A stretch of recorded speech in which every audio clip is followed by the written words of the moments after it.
Sino yung nakasilip for today's video? Ayan, so ngayon gagawa ulit tayo ng 3D cake. Pangalawang 3D cake na to, guys. Yay! Sa mga di nakanood nung una, check nyo lang guys, yun yung unang-unang post ko dito sa Goldie Bakes page natin sa Facebook. Anyways, obvious naman siguro kung ano yung ginagawa nating design, no? Comment down below, bawal ang tamang sagot.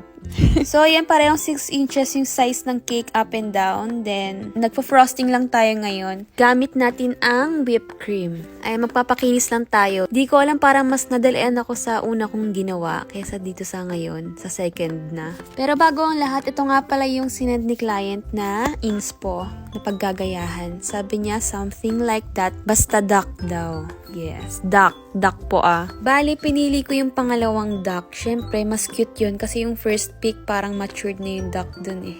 Dapat magpapagawa rin si ma'am ng cake pops na duck. Duck. Ano ba? Duck. Pero hindi lang natuloy. So, ayun, balik tayo sa video. Nagagawa na tayo ng kamay niya. Tama ba? Kamay ba yun o pakpak? Basta yun yung sa bibe. Ayun na yun.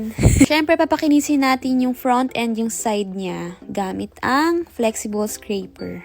Ang hirap nga pala pakinisin nito guys, yung mismong body niya. Nahirapan talaga ako na kailang tapal ako bago ko magawa ng ganyan, smooth. Pero hindi pa nga smooth, tingnan nyo, oh, meron pang mga parang bako. Pero okay na yan kasi hindi naman na siya halata.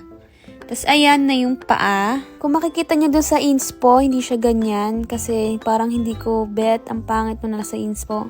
Kaya mas inayos natin, ginawa natin siyang parang paa talaga. Kasi straight lang siya, oh. Then it's time for quack-quack mouth. Quack-quack mouth. Yan yung labi, guys. Yan, okay na yung gawa ko nung una pala. Pero hindi ako na kontento. Kinapalan ko pa. Ayun, pinatanong ko sa kapatid ko, pinacheck ko kung okay ba to, maganda na ba. Sabi niya, parang nasa pak daw. Namamaga yung uso. Tingnan nyo, sumobra, ang kapal. Tag nyo nga guys kung may kilala kayong ganito. Charot. Pero unti-unti ko binawasan yan guys. Kasi nga makapal. Ang daming nangyari dyan sa labi na yan. Niretoke din natin yan.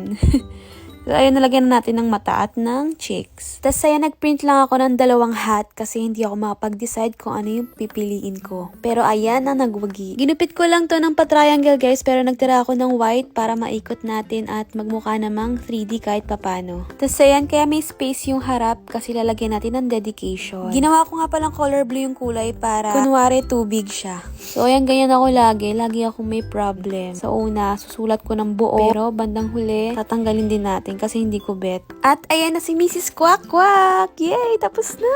May bibe ako nakita na cute.